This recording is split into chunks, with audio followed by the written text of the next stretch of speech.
Hello friends, मैं शिवम तिवारी आप सबका स्वागत करता हूं राय डिफेंस एकेडमी में।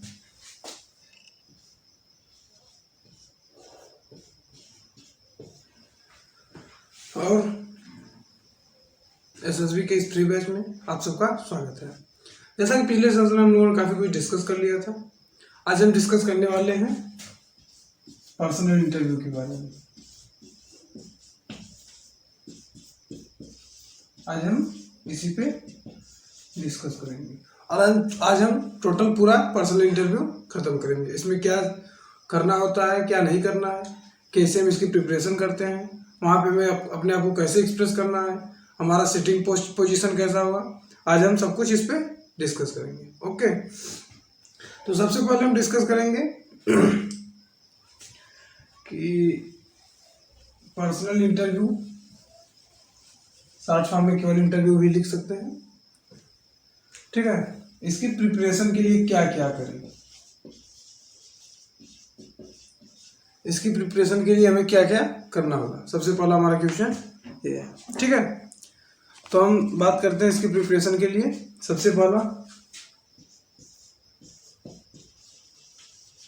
Study your PIQ। आप अपने PIQ में आपने जो भी लिखा है उसको एक बार बहुत अच्छे ढंग से पढ़ लीजिए। इसके लिए अपने आपको PIQ का PDF दिया था, आप उसको देख लीजिए, उस पर अपने से कई बार प्रैक्टिस कर लीजिए। और याद रखिएगा, the more you sweat in practice the less you bleed in war. आप जितना अभी से प्रैक्टिस किए रहेंगे SSB में रिकमेंडेशन आपके लिए उतना आसान हो जाएगा। ठीक है, सबसे पहला स्टडी PIQ। अपने PIQ का आप जितना से ज़्यादा स्टडी करेंगे उतना आपको अच्छा पड़ेगा। और दूसरी बात आती है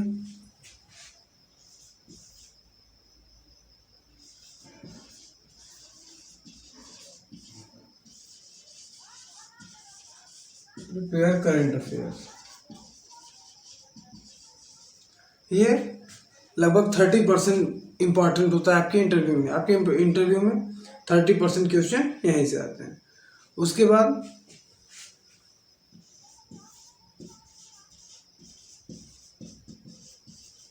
हॉबीज एंड इंटरेस्ट, इससे तो सवाल आने ही आने हैं।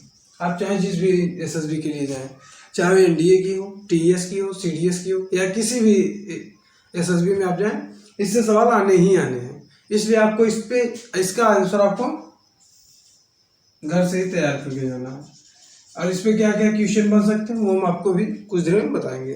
क्या क्या क्वेश्चन बन सकते हैं, आप उसका आंसर अपने हिसाब से घर पे कॉपी पे जो हमने नोटबुक पहले बनवाई थी उस पर आप लिख के एक ही बार नहीं, कम से कम 3 से 4 बार 5 बार लिख के प्रैक्टिस कर सकते हैं। ठीक है, उसके बाद आती है जिसे हम कहते हैं एक्स्ट्रा कैरिकुलर। ठीक है, ये आप लोग तैयार कर लीजिए, क्योंकि हॉबीज के साथ इसका आना तो तय ही है। इसलिए आप इसे तैयार कर लेंगे, अच्छे से प्रैक्टिस कर लेंगे। फिर 5वें नंबर पे क्या आता है, जैसे आपने ये सब कर लिया, इंडिया का plus other countries,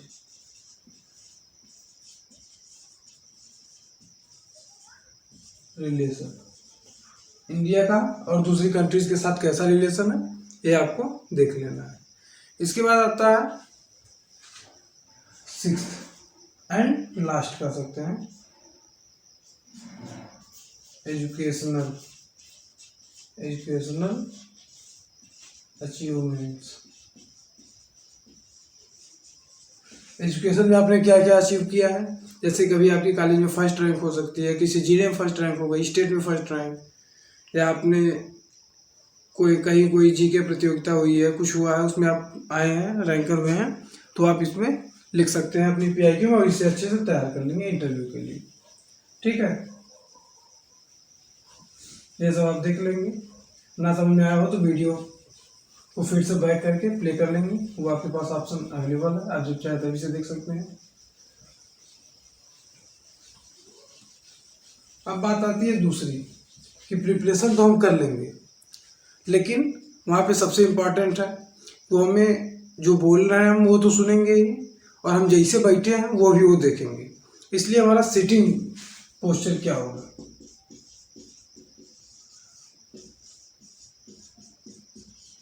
sitting posture. ठीक है, हम इसे देखते हैं। पहला, आपका जो बैक है, मतलब बैक मस्ट बी स्ट्रेट।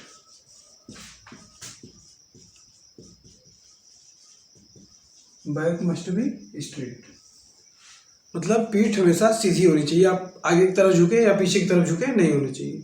ठीक, आपके हैंड्स जो है, आप ऐसे करके नहीं बैठेंगे, ऐसे करके नहीं बैठेंगे। आपके हैंड्स प्रॉपरली आपके पैर पे होने चाहिए, दोनों के दोनों। ऐसे करके बैठने में ऐसा लगता है जैसे आप डिफेंसिव हो रहे हैं, या इंटरव्यू में आपको मजा नहीं आ रहा है। आपको आराम से रिलैक्स होकर बैठना है। ठीक, और आपके पैर वो भी बहुत इधर उधर ही नहीं हो रहे हों।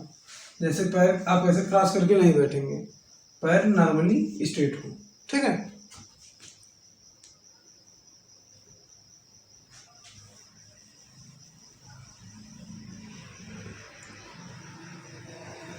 एंड थर्ड बात आती है नेक की, मतलब गर्दन।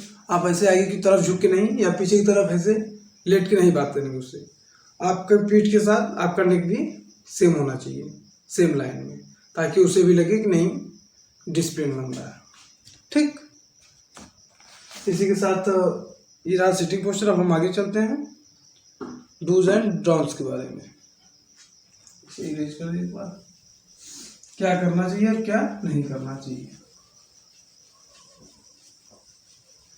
उससे पहले मैं आप लोगों को एक बात बता दूं थोड़ी सी इंटरेस्टिंग, कि इंटरव्यूअर जो अफसर होता है, इंटरव्यूइंग अफसर, वो बहुत दिलेर किस्म का इंसान होता है।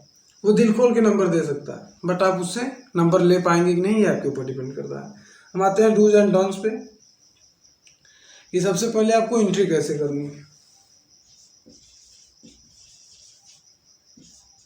पहला पॉइंट, आप रूम को नॉक करेंगे। ठीक, उसके बाद वो आपको बुलाएगा कमिंग, आप जाएंगे सबसे, फिर उसके बाद ग्रीट करेंगे। अगर गुड मॉर्निंग चल रहा है तो गुड मॉर्निंग, गुड इवनिंग चल रहा है गुड इवनिंग, आफ्टरनून चल रहा है तो आफ्टरनून। ठीक है, ग्रीट करने के बाद आप तुरंत बैठ नहीं जाएंगे। Don't sit without permission.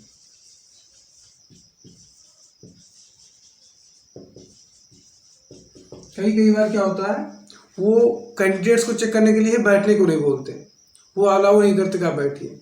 तो आप वेट करिए, जब तक कि वो ना करें तब तक आप मत बैठिए, नॉर्मली खड़े रहिए। ठीक है, और इतना हो गई एंट्री की बात। और बीच में मैं आपको बता दूं,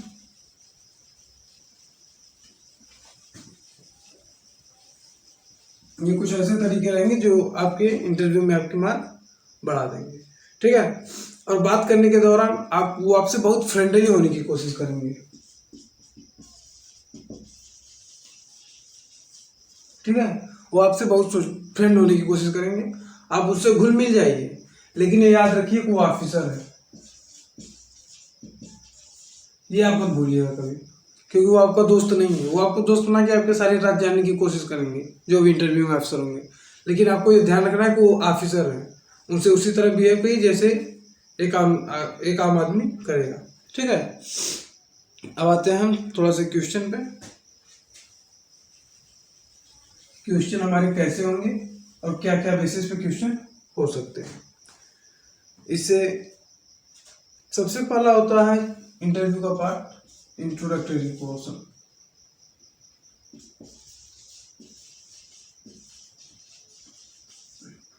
इंट्रोडक्टरी क्वेश्चन, इसमें कैसे क्वेश्चन पूछे जाएंगे, जैसे name, what is your name, कहाँ से आए हैं, क्या कर रहे हैं। ठीक है, यही सब होता है इसमें।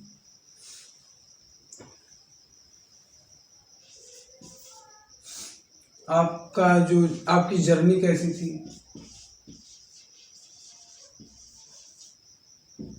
और तीसरा आपका अभी तक का एसएसबी में जो टास्क कंप्लीट हुआ है वो कैसा था। जैसे क्या होता है, कुछ लोगों का जो इंटरव्यू होता है वो सेकंड डे हो जाता है, कुछ लोगों का थर्ड डे होता है। तो जिनका सेकंड डे होता है उनके लिए तो कुछ नहीं, लेकिन जिनका थर्ड डे होता है उनसे पूछते हैं कि आपका साइकोलॉजिकल टेस्ट कैसा गया, आपने कितना अटेम्प्ट किया, आपको क्या लगता है उसमें कितना आपको मार्क मिलेगा, क्या आपको रिकमेंड करेंगे या नहीं, ये सब क्वेश्चन आता है। ठीक है, ये सिर्फ आपका थोड़ा सा प्रेशर कम करने के लिए होता है, क्योंकि जब कोई भी कैंडिडेट इंटरव्यू रूम में इंटर करता है तो उसके ऊपर इतना प्रेशर होता है कि वो कुछ बोल ही नहीं पाता। तो वो प्रेशर कम करने के लिए बहुत सा प्रेशर को कम करने के लिए बहुत नॉर्मल क्वेश्चन पूछते हैं शुरुआती 10 मिनट में, ताकि बच्चा आराम से रिलैक्स हो जाए। ठीक है, और यहाँ पे कुछ और हम ऐड कर लेंगे, like father name,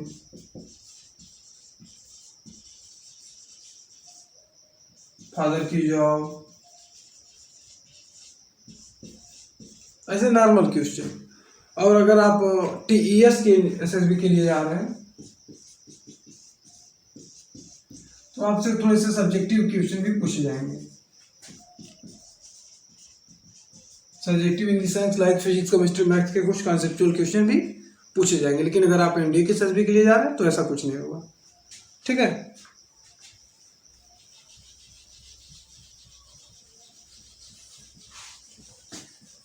introductory session में बहुत सिंपल क्वेश्चन पूछे जाते हैं ताकि आप थोड़ा सा प्रेशर आपका कम हो जाए, क्योंकि उन्हें भी तो ओएलक्यूज ढूंढने हैं। जब प्रेशर डाल देंगे बच्चे पे तो कोई ओएलक्यूज कहाँ से दिखा पाएगा।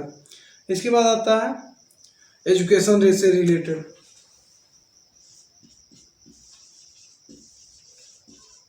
एजुकेशनल क्वेश्चन, इसमें क्या क्या पूछ सकते हैं, जैसे क्वालिफिकेशन,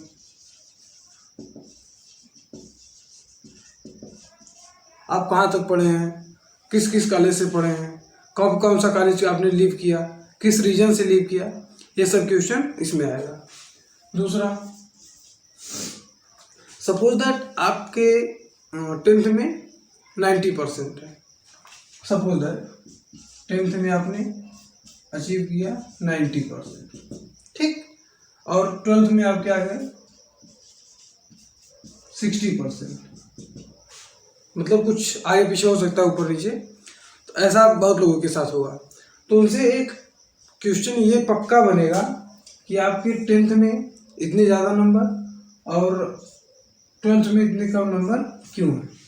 ठीक है, तमाम लोगों के पास तमाम रीजन होते हैं, जैसे किसी के पेरेंट्स की तबीयत खराब हो जाती है, किसी खुद का तबीयत खराब हो जाता है, किसी का कोई दूसरा एग्जाम रहता है जेई का या एनडीए का।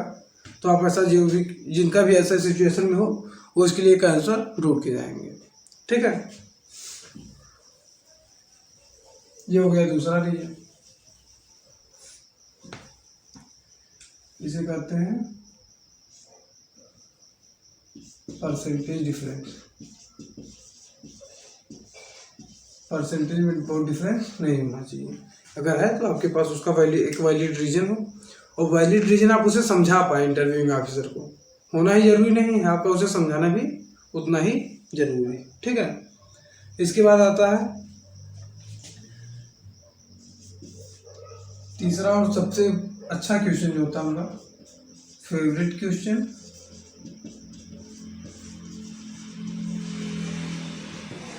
And subject you don't like.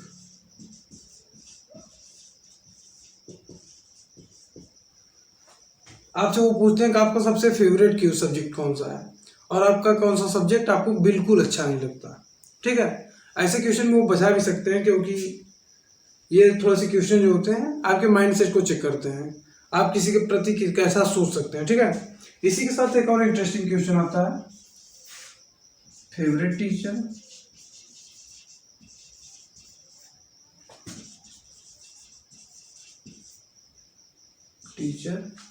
And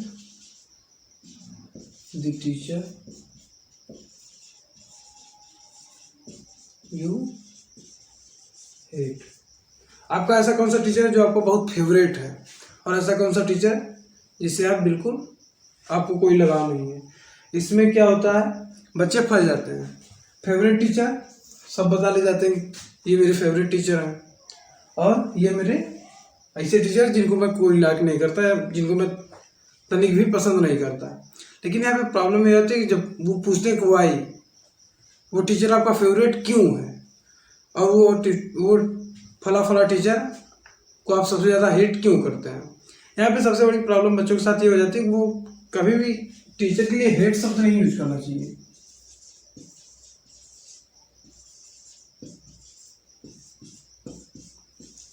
ये बच्चे बहुत बड़ी गलती कर देते हैं।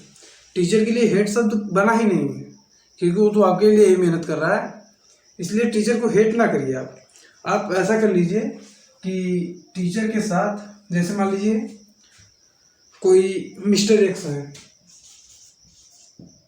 मिस्टर एक्स कोई टीचर है, मान लीजिए हम इनसे मतलब यही पूछा गया कि वो आप कौन से टीचर को पसंद नहीं करते, तो हमने बता दिया कि मिस्टर एक्स को हम पसंद नहीं करते। उन्होंने पूछा क्यों, क्योंकि हम इसका आंसर क्या दें कि हमारे टीचर का भी मान सम्मान बचा रह जाए और इंटरव्यू में हमें नंबर भी मिल जाए।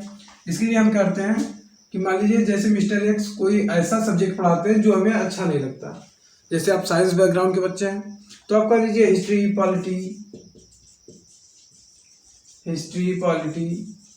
ज्योग्राफी, ऐसे कुछ हो। आप ऐसे कर सकते हैं कि मिस्टर एक्स जो टीचर है वो हिस्ट्री पॉलिटी लाइक कोई भी सब्जेक्ट हो जो आर्ट साइड का हो, वो ये पढ़ाते थे, इसमें मुझे थोड़ा सा कम इंटरेस्ट था, इसलिए हमारी इनके साथ बॉन्डिंग कम थी, बॉन्डिंग उतनी अच्छी नहीं थी। आप ये कर सकते हैं, बट ये आप हेट शब्द जो है ये नहीं यूज करेंगे, ठीक है, अगर आपको रिकमेंड होना है तो। और दूसरी बात, फेवरेट टीचर, साइंस बैकग्राउंड के हैं आपका मैथ्स में अच्छा नंबर आया है, तब तो आप कह दीजिए कि मिस्टर वाई जो है वो मैथ पढ़ाते थे और मैथ में मेरा इंटरेस्ट अच्छा था, इसलिए वो मेरे फेवरेट टीचर थे। आप ये देखेंगे कि आपका 10th में प्लस 12th में जिस सब्जेक्ट में अच्छा नंबर आया हो वही आप उसी सब्जेक्ट के टीचर को आप फेवरेट टीचर बताएंगे। ये थोड़े से कुछ ट्रिक्स होते हैं ताकि आप अपने आप को वहाँ पे प्रूव कर पाएँ, क्योंकि जब आप कहेंगे फेवरेट सब्जेक्ट मेरा साइंस है या फेवरेट सब्जेक्ट मेरा मैथ है, वो पूछेंगे क्यों, तब आपका इसमें कम नंबर आया, ऐसे क्वेश्चंस आ सकते हैं, ठीक है। तो इस बात का आप खास ख्याल रखेंगे कि ऐसा कुछ ना हो। अगर आपके साथ ऐसी कोई सिचुएशन बने तो आप उसमें से अच्छे से पास कर ले जाए, ठीक है। फिर बात आती है कि फैमिली से रिलेटेड क्वेश्चन। इसमें क्या होता है, नॉर्मली इजी क्वेश्चन होते हैं लेकिन थोड़े से टिपिकल भी होते हैं। जैसे पहला,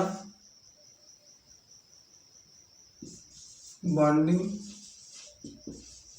विथ सिबलिंग्स। आपके अपने सिबलिंग्स के साथ बॉन्डिंग कैसी है। कुछ लोग कह देते हैं, दरअसल क्या होता है कि एसएसबी हमारी पर्सनालिटी टेस्ट है और वो लगभग आपके बारे में सब कुछ जान के ही आपको रिकमेंड करते हैं। तो इसमें कुछ लोग बहुत अपने आप को अच्छा दिखाने के लिए कहते हैं कि सिबलिंग्स जो हमारे हैं बहुत अच्छे हैं, वेरी गुड, हम लोग आपस में प्यार से रहते हैं, कोई लड़ाई झगड़ा नहीं, कोई कुछ नहीं। लेकिन इंटरव्यू व्यूअर जो है वो भी तो इसी समाज से गया है, उसे तो वो भी उसके भी सिबलिंग रहे होंगे, तो उसके तो भी तो झगड़ा रहा हुआ होगा अपने सिबलिंग्स के साथ, तो उसे सब पता है। आप वहाँ पे झूठ नहीं बोलेंगे। आप वहाँ पे इसका आंसर ऐसे दे सकते हैं, जैसे हमारे जो सिबलिंग्स है हमारी बॉन्डिंग बहुत अच्छी है, हम किसी टॉपिक पे हम बहुत हार्ड डिस्कशन भी कर लेते हैं, लेकिन जब बात आती है हेल्प की तो सब एक दूसरे के साथ खड़े होते हैं। आप ऐसा आंसर दे सकते हैं, ठीक है। इसमें फिर दूसरा क्वेश्चन आता है, how do you helping siblings. कि आप अगर आपस में हेल्पिंग करते हैं तो आप अपने सिबलिंग्स की कैसे मदद कर सकते हैं। तो आप बताइए, जैसे कोई आपसे छोटा है तो आप उसके मैथ के साइंस के क्वेश्चन सॉल्व करते हैं, कोई बड़ा है आप उनके काम में हाथ बटा देते हैं, आप ऐसा कर सकते हैं, ठीक है। फिर अगला आता है, आपकी बॉन्डिंग जो है, नेक्स्ट क्वेश्चन है, आपकी बॉन्डिंग आपके माता से ज़्यादा है या आपके पिताजी से ज़्यादा है, ठीक है। तो आप इसमें किसी एक का आंसर देके या मदर या फादर देके अपने आप को वहाँ पे फंसाएंगे नहीं, ठीक है। क्योंकि जैसे ही आप कहेंगे मेरी बॉन्डिंग माता जी से बहुत अच्छी है, तो तुरंत पूछेंगे पिताजी से क्यों अच्छी नहीं है, तो आप वहाँ पे फंस सकते हैं। इसलिए सीधा सा आंसर होगा कि सर मेरी बॉन्डिंग तो दोनों से अच्छी है, लेकिन मैं माता जी के बहुत थोड़ा सा ज़्यादा क्लोज हूँ। क्यों? क्योंकि माता जी मेरी बचपन से ही हेल्पिंग रही हैं। पिताजी बाहर जाते हैं काम करने के लिए, मैं लेकिन इसलिए पिताजी जब बाहर रहते हैं काम के लिए, तो माता जी के साथ मैंने ज़्यादा वक्त बिताया है, इसलिए मैं माता जी के ज़्यादा क्लोज हूँ। आप ये ऐसा कह सकते हैं, ठीक है। और सेम रीजन नहीं, अगर पिताजी के साथ आप कहना है पिताजी के मैं ज़्यादा क्लोज हूँ, तो आप उनका भी कोई एक रीजन दे सकते हैं, ठीक है। फिर बात आती है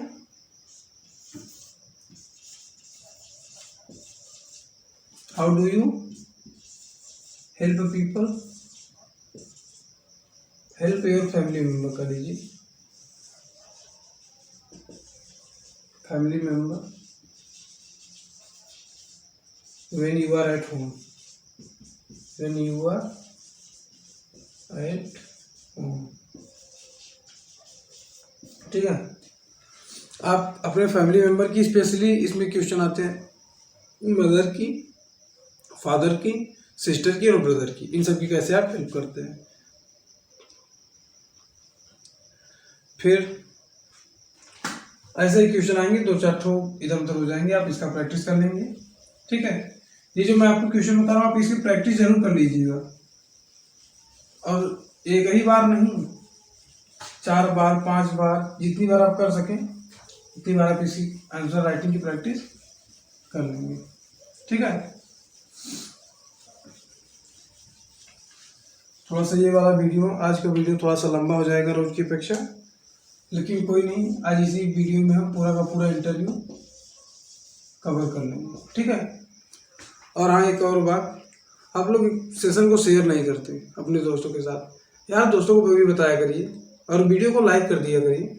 आप लोग शेयर देखते हैं वीडियो पे 600 व्यूज आ जाते हैं, लेकिन लाइक सिर्फ 100-200 इसी में रह जाता। वीडियो देखने के बाद लाइक भी तो कर दिया करिए, ताकि हमें भी पता चलता रहे कि हमारी वीडियो को आप पसंद कर रहे हैं नहीं पसंद कर रहे हैं, ठीक है।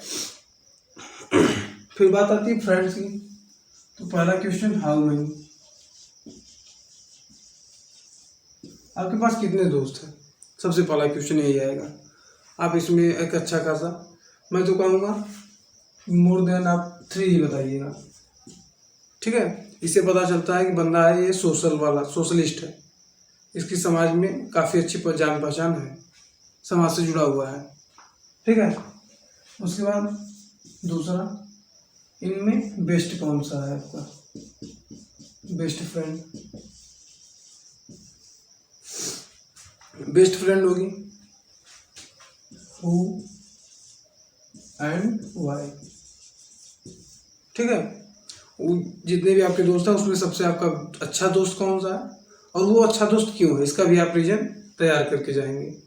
तो हमारे हिसाब से अच्छा रीजन आप क्या दे सकते हैं कि मान लीजिए मेरे बहुत सारे दोस्त हैं, इसमें से एक्स जो है मेरा बहुत अच्छा दोस्त है, इसका आप क्या रीजन दे सकते हैं कि सर वो मेरे साथ बचपन से है, हम लोगों ने बचपन में बहुत सारा वक्त साथ में बिताया है, इसलिए हम दोनों एक दूसरे के स्वभाव को भली भांति जानते हैं, और वो मुझे काफ़ी सपोर्ट करता है, मैं उसे सपोर्ट करता हूँ ज़रूरत पड़ने पर सॉरी, इसीलिए वो मेरा बेस्ट फ्रेंड है, ठीक है। ऐसा आप कर सकते हैं। फिर बात आती है कि 3 qualities of best friend,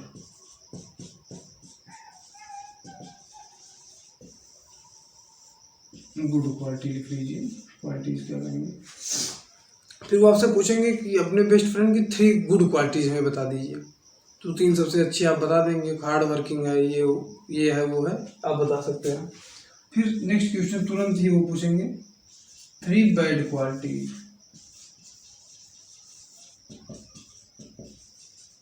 of your best friend. तो इसमें बैड क्वालिटीज में आप उसकी बैठ के कमियां नहीं गिनाने बैठ जाएंगे, ठीक है, क्योंकि उसकी कमियां जो आप बताएंगे वो इंटरव्यू तुरंत समझ जाएगा कि कमियां आप में भी है, क्योंकि वो आपका बेस्ट फ्रेंड है। जो उसमें होगी खूबी वो आप में होगी, जो आप में कमियां होगी वो उस बंदे में भी होंगी, इसलिए आप उसकी कमियां गिनाने नहीं बैठेंगे।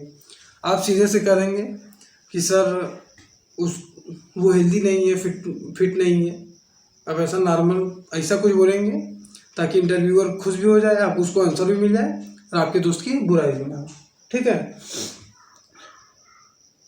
एक और क्वेश्चन आता है,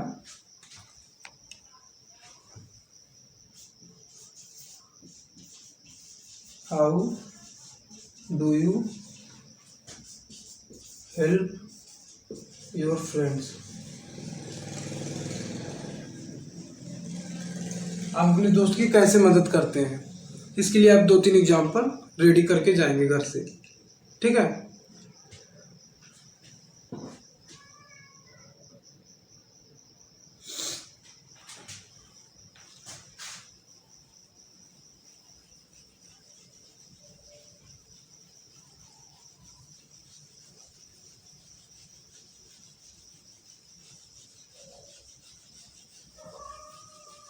फिर बात आती है हॉबीज की एंड इंटरेस्ट की। आपकी हॉबीज और इंटरेस्ट और extra curricular activities, hobby, interest and extra curricular activities, ठीक है, इसकी बात आ जाती है। तो आपकी हॉबी क्या है, जैसे आपकी अगर हॉबी आपने रीडिंग वहाँ पे लिख दी है PIQ में, तो आपसे पहले सबसे पहला क्वेश्चन, आप रीडिंग में क्या रीडिंग करते हैं, साइंस की बुक्स, नॉवेल्स, स्टोरीज में भी कौन सी स्टोरीज, माइथोलॉजिकल या और कोई, तो आप जो भी बताएंगे। अगर आपने मान लीजिए नॉवेल रीडिंग आपने लिख दी है, आपने कह दिया कि नॉवेल रीडिंग हमारी हॉबी है, ठीक है, नॉवेल रीडिंग आपकी हॉबी है, मान लीजिए आपने लिख दिया।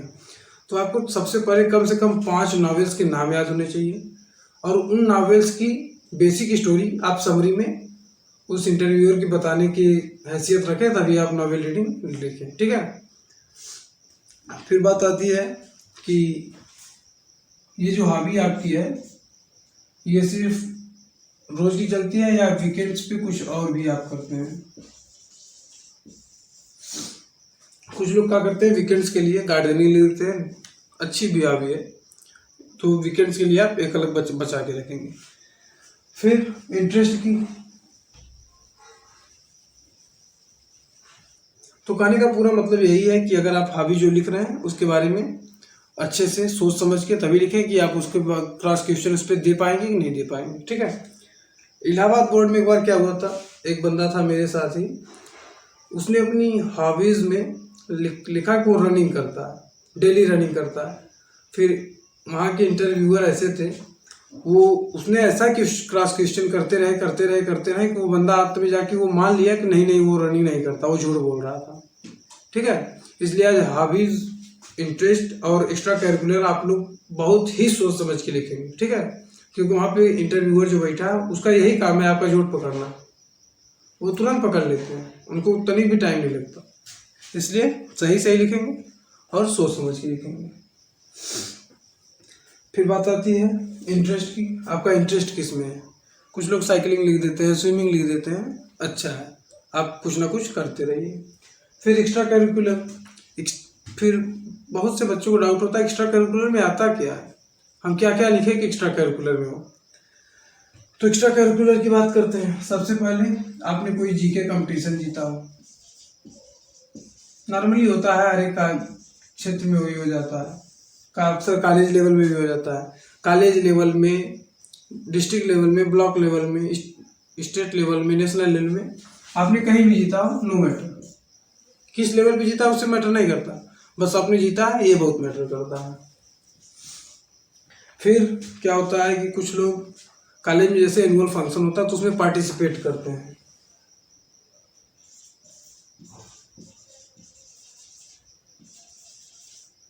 एनुअल फंक्शन में पार्टिसिपेशन करते हैं, ठीक है। ये भी एक एक्स्ट्रा करिकुलर में आता है।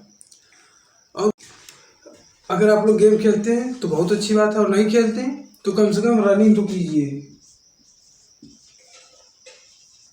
रनिंग भी गेम है, 400 मीटर, 100 मीटर, 800 मीटर, आप जितना दौड़ सकते हैं दौड़िए, क्योंकि वहाँ पे आपको PIQ में लिखना है, और लिखना भी सही सही लिखना है। झूठ तो लिखना ही नहीं, क्योंकि झूठ तो पकड़ा जाएगा। सही, इसलिए आज से ही आप रनिंग स्टार्ट कर लीजिए। अगर कोई गेम नहीं खेलते तो गेम खेलते हैं तब तो दी बेस्ट है। तो आपने उस गेम में आप सिर्फ स्कूल तक खेले हैं, डिस्ट्रिक्ट में खेले हैं, स्टेट में खेले हैं, या नेशनल तक पहुँचे हैं, आप वो लिख देंगे PIQ में। उसमें से आपको क्रॉस क्वेश्चन आना ही आना है कि आपने वो कब जीता, कैसे जीता, उस गेम के कुछ इम्पॉर्टेंट इंसिडेंट्स हमें बताइए। ऐसे क्वेश्चंस आ सकते हैं, ठीक है।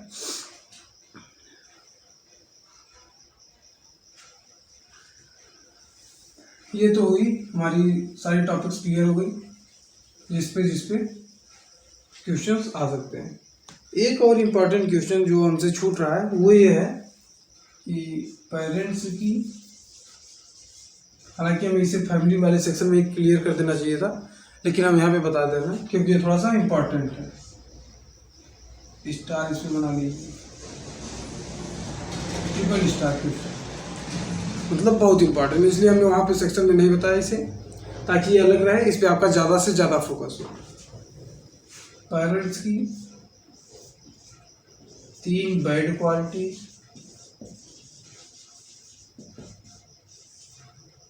और 3 गुड क्वालिटी।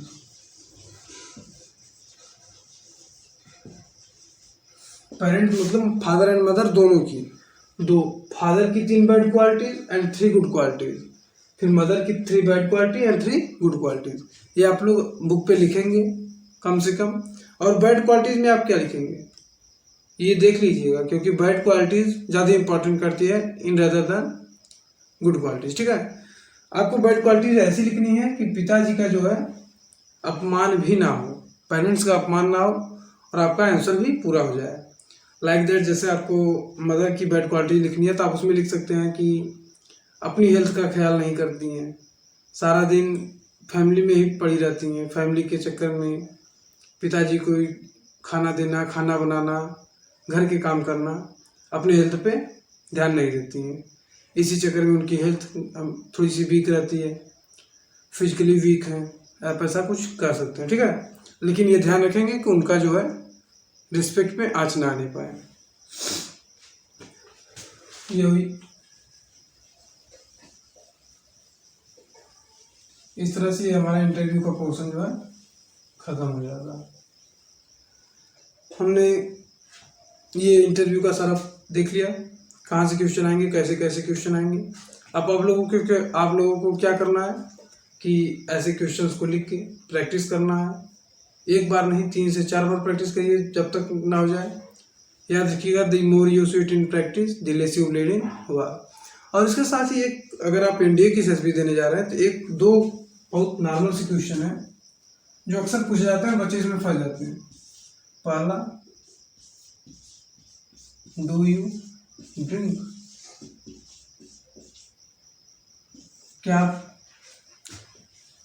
ड्रिंक और यहीं बीच में रोटी निकाल लीजिए, दोनों के साथ में हो जाए। क्या आप शराब पीते हैं या स्मोकिंग करते हैं? तो अगर आप NDA की SSB देने जा रहे हैं तो आपका सीधा सा आंसर होगा, अगर आप करते भी हैं, मतलब अगर आप पीते भी हैं या स्मोकिंग भी करते हैं तो आपका भी यही आंसर होगा, नो। आप कभी भी यस देने के चक्कर में मत पड़ जाइएगा, क्योंकि यस देंगे फिर वो पूछेंगे कि आपको पता नहीं है क्या शराब हानिकारक है या smoking is injurious to health. तुरंत आप कहेंगे नहीं ये है इंजूरियस टू हेल्थ, तो है, हमें पता है। फिर वो कहेंगे कि आपको पता है फिर भी आप पी रहे हैं। इसमें आप बहुत ऐसे भाव में फंस जाएंगे जिससे आपको निकलना बहुत नामुमकिन हो जाएगा। इसलिए आप सीधा सा आंसर दे देंगे, नो, बात खत्म।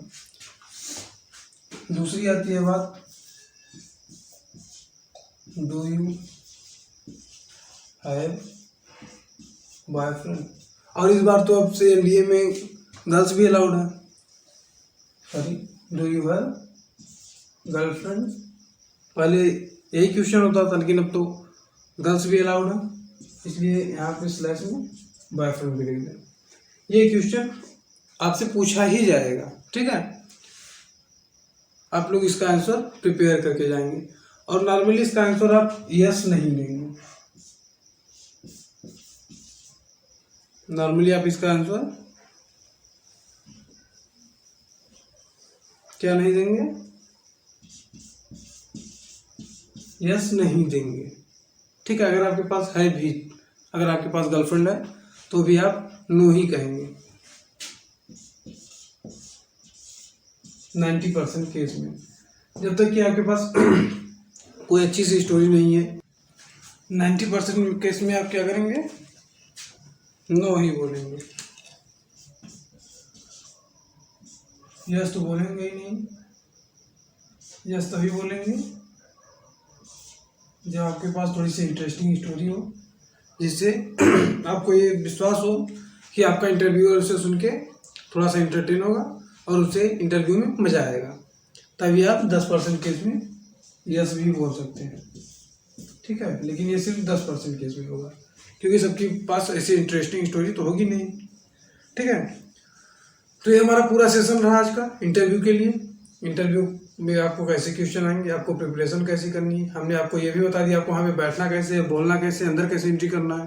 यार इतना डिटेल में तो कोई नहीं बताता ना तो इसके लिए आपको क्या करना है आप लोग जो नहीं करते वही आपको करना है। और आप लोग क्या नहीं करते, आप लोग शेयर नहीं करते। यार वीडियो को शेयर कर दिया करिए, कोई आपके लिए मेहनत कर रहा तो आप इतना तो कर ही सकते हैं। और करना क्या है, उस पर क्लिक करना है शेयर वाले बटन पे, आप लिंक कॉपी करना है, कहीं भी जाके पेस्ट कर दो। यार कम से कम एक दिन के लिए अपने व्हाट्सएप के स्टेटस पे ही लगा दो। लगाते तो वही स्टेटस तो रोज ही लगाते हो, एक दिन यही लगा दो। और वीडियो को लाइक नहीं करते यार तुम लोग, वीडियो को लाइक कर दिया करिए आप लोग, इतनी मेहनत होती है आपके लिए, आप लोग बिना लाइक किए चले जाते हैं। देखते हो तो कम से कम लाइक तो कर दो, ठीक है। तो चलिए, और हाँ चैनल को सब्सक्राइब भी कर लेना यार, कर लिया करो, अच्छी अच्छी चीज़ें मिल रही हैं। अब तो उस पर हम जल्दी एनडीए का भी शुरू हो गया, इंग्लिश का वहाँ पे पढ़ ही रहे हैं, जल्दी और भी कोर्सेज उस पर आएंगे और सारे सब्जेक्ट के, ठीक है। तो सब्सक्राइब कर लो, वीडियो को शेयर भी कर दिया करो, लाइक भी कर दो यार, ठीक है। चलो मिलते हैं अगले सेशन में, तब तक के लिए जय हिंद।